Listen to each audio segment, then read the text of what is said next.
Hey, Sneak Peek. We're here at the Austin Film Festival premiere of The Big Sur. Hi, I'm Faith from the University of Texas. So let me ask you some questions. What drew you to this project?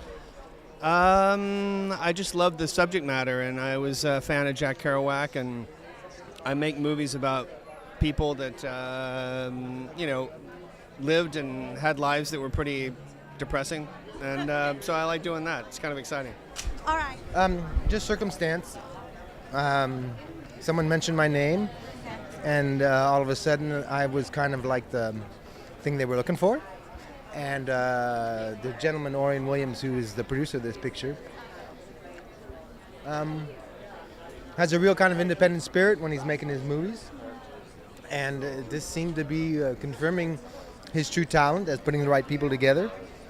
This is my 60th film. So for me, it was very important because I've been living in Europe as an American for the last 25, 30 years. I was known in Europe, but this was my actually first American picture. So for me, it's quite important, because I've been playing foreigners for the last 30 years. So, all right.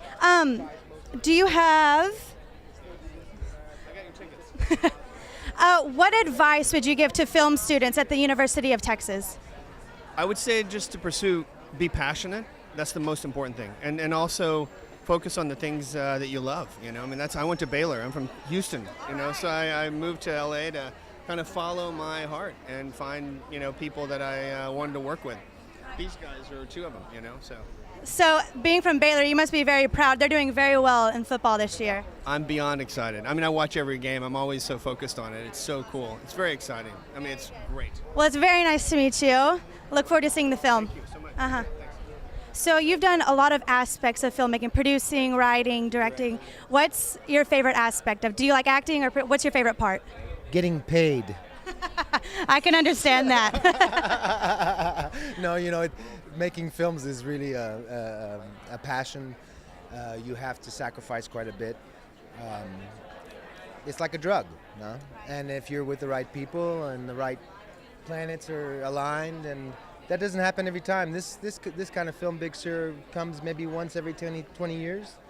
Where you escape the bullshit and you concentrate on the essentials, and you're just proud to be a human being working with these people, and actually knowing that a film's going to be born in a couple weeks now, and it's going to live for the next, let's say, 80, 100 years. People are going to discover it, and it's really something you're proud about. All right. Well, it was very nice to meet you. I look forward to seeing the film. Okay. Thank you. Hi, I'm Faith with the University of Texas. Can you tell me a little bit about your character and how you personally related to it and your journey to finding that character? Sure. Well, Neil Cassidy, the character I play, is, in many ways one of the great legendary true characters of American literature. He's Cody and On the Road. He's, many characters. Some people say that the Grateful Dead named their band after him, and that many great artists were inspired by him because he lived and consumed life with such an intensity. And so Kerouac obviously would just try and basically be around Cassidy and listen to the way he spoke and then write it down. Cassidy himself never actually was a writer or a musician. He was just a man who was living life. But he inspired this level of artistry around him, which was, astonishing.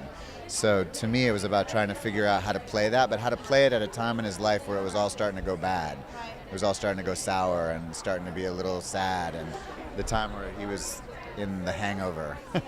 So what advice do you give to people who are in that stage in their life, looking forward to renewal and looking forward? What kind of advice do you give to them? Well, for me, one of the things I've had the great blessing of recently is I have a 1-year-old baby at home. So that to me has changed everything, because it's pretty hard to be hungover or exhausted if your kid is awake at 5 o'clock in the morning. So hangovers are not really a reality anymore. But I will say, what my kid gives me every day, it sure as hell makes me want to live every day. Well, congratulations. So also, you've been in big commercialized films, but you've also done a lot of independent work. Can you describe the transition between the two and which one you prefer to work on more? The difference really is money and comfort. You know, the small films can be extremely uncomfortable because there's no creature comforts. You know, there's no, oftentimes, like I just did a movie where there's no trailer, there was no room to hang out in. I literally didn't even have a chair. I would take a subway to work every day. You know, as opposed to the big films where, you know, you get in a beautiful car every morning and you go to a beautiful trailer and it's very comfortable as you wait for everything to be set up. You know, the small films are intense because you're inside of an environment where everyone is together, the small group of people making something happen, and the big films are very separate in a way, so it's kind of, you know, super nuts in the way of like they're just so different. Right now I'm missing doing the big ones, to be honest with you, because I'm feeling a little exhausted by the lack of creature comforts. It was very nice talking to you. I look forward to seeing the film. Big fan.